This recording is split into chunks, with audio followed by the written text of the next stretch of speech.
Mari kita pelajari terlebih dahulu mengenai jangka sorong. Anak-anak, adakah di antara kalian yang sudah mengetahui apa itu jangka sorong?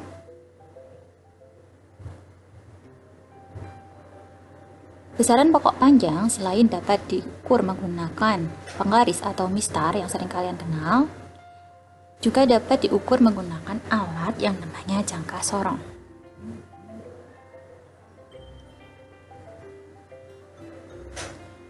Jangka sorong merupakan suatu alat ukur panjang yang dapat digunakan untuk mengukur panjang suatu benda. Misalnya diameter dalam, diameter luar, dan kedalaman benda dengan ketelitian hingga 0,1 mm. Nah, bagaimana cara menggunakan jangka sorong untuk mengukur baik itu diameter, lebar, atau ketebalan benda? Mari kita simak penjelasan berikut ini.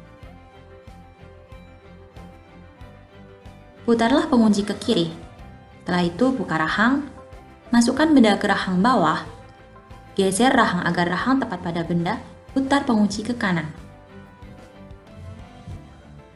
Selain dapat digunakan untuk mengukur diameter luar benda, jangka sorong juga dapat digunakan untuk mengukur diameter dalam benda. Bagaimana caranya? Putarlah pengunci ke kiri. Masukkan rahang atas ke dalam benda, geser agar rahang tepat pada benda, putar pengunci ke kanan. Bagaimana cara mengukur kedalaman benda menggunakan jangka sorong? Putarlah pengunci ke kiri, buka rahang sorong hingga ujung lancip menyentuh dasar tabung, putar pengunci ke kanan. Untuk lebih dapat mengetahui bagaimana cara membaca jangka sorong, mari kita perhatikan contoh soal jangka sorong berikut ini. Oh ya, sebelum latihan soal, kalian harus mengetahui terlebih dahulu bagaimana tata cara membaca hasil ukur pada jangka sorong. Seperti yang kalian ketahui bahwa jangka sorong itu terdiri dari dua skala, yaitu skala utama maupun skala nonius. Sehingga dalam pembacaan hasil ukurnya, yang harus kalian lakukan pada awalnya yaitu membaca nilai pada skala utama, yaitu dengan melihat letak angka 0 pada skala nonius. Kemudian, untuk membaca skala noniusnya, kalian lihat skala pada skala nonius yang saling berimpit, artinya berimpit antara skala pada bagian nonius dan skala utama, atau satu garis lurus. Kemudian, dikalikan dengan ketelitian jangka sorong yaitu 0,1 mm. Hasil akhirnya bagaimana? Hasil akhir pengukuran jangka sorong yaitu skala utama ditambah skala nonius. Nah, di sini sudah disediakan contoh soal perbesaran dari skala pada jangka sorong. Langkah awal yang harus kalian lakukan yaitu mengetahui mana bagian yang termasuk skala utama dan mana bagian yang termasuk skala nonius. Nah, pada bagian atas ini adalah skala utama dan skala nonius berada pada bagian bawah. Untuk lebih jelasnya, biar nanti kalian gampang dalam mengerjakan, untuk skala utama kita simbolkan SU, skala nonius SN, hasil pengukuran akhir yaitu HP, sehingga dapat dirumuskan bahwa HP adalah SU ditambah SN.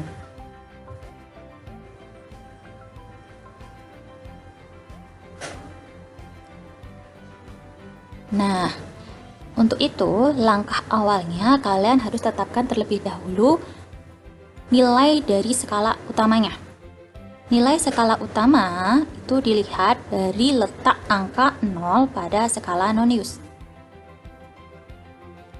Kemudian, pembacaannya yaitu dilihat angka pada skala utama yang letaknya sebelum angka 0 pada skala nonius. Nah, berarti ini ya. Berarti ini di sini ada garis satu skala kecil di sini. Berarti ini adalah pembacaan skala utamanya. Angka 0 ini sebagai patokannya. Berarti yang kita baca, jika di sini ada angka 2, di sini angka 3, oh berarti angka 2-nya lebih berapa ini? Ada 1, 2, 3. Berarti dapat dituliskan nilai skala utamanya 2,3. Ayo anak-anak, kalian ingat bahwa skala utama pada jangka sorong ini satuannya dalam cm. Langkah selanjutnya, kalian tentukan nilai skala nonius. Nilai skala nonius dilihat yang berimpitan atau satu garis lurus antara skala pada bagian skala nonius maupun skala utama. Kita lihat mana yang satu garis lurus atau yang berimpitan secara vertikal. Nah, ini adalah garis yang berimpitan. Berarti nanti pembacaan pada skala noniusnya kalian lihat pada bagian bawah ya. Nah, ini angka 5. Kalau di sini angka 10, ini angka 0 di sini, berarti angka 5 di sini. Kalian lihat. Nah, angka yang ditunjukkan atau yang berimpitan pada skala nonius nilainya berapa? 7.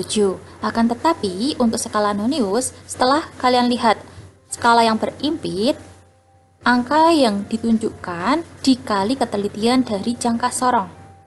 Nah, ketelitian jangka sorong adalah 0,1 mm. Jadi angka 7 yang berimpitan ini dikalikan 0,1. Berapa? 0,7 mm. Tapi kalian lihat lagi, tadi skala utamanya satuannya cm, sedangkan skala noniusnya mm. Alangkah baiknya kita rubah satuannya agar sama. Kita rubah dalam cm saja. Sehingga nilai SN-nya menjadi 0,07 cm. Hasil pengukuran akhirnya SU ditambah SN. SU-nya 2,3 cm. SN-nya tadi 0,07 cm. Sehingga didapatkan hasil 2,37 cm.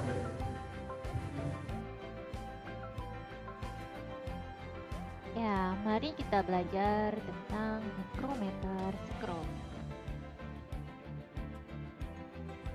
Apakah fungsi dari mikrometer skrob? Mikrometer skrob biasa digunakan untuk mengukur ketebalan suatu benda, misalnya yaitu tebal kertas. Selain mengukur ketebalan kertas, mikrometer skrob ini juga digunakan untuk mengukur diameter kawat yang kecil.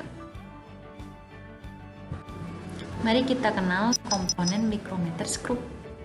Mikrometer skrob memiliki ketelitian 10 kali lebih teliti daripada jangka sorong. Berapa?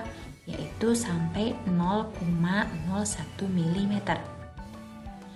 Apa saja bagian-bagian dari mikrometer skrob?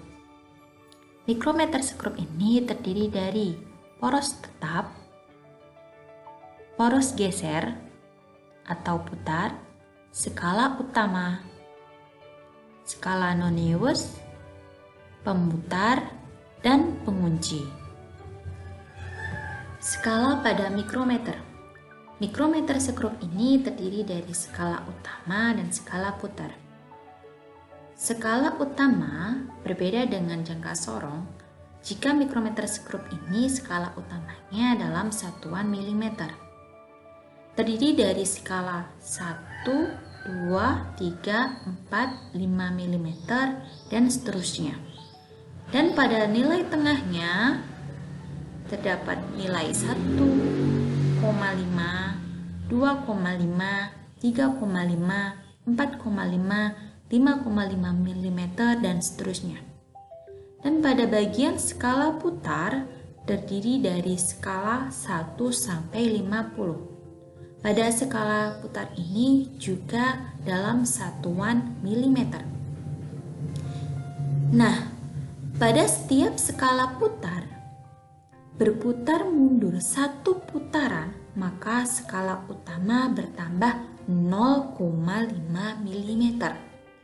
Sehingga satu skala putar sama dengan 1/100 mm atau sama dengan 0,01 mm.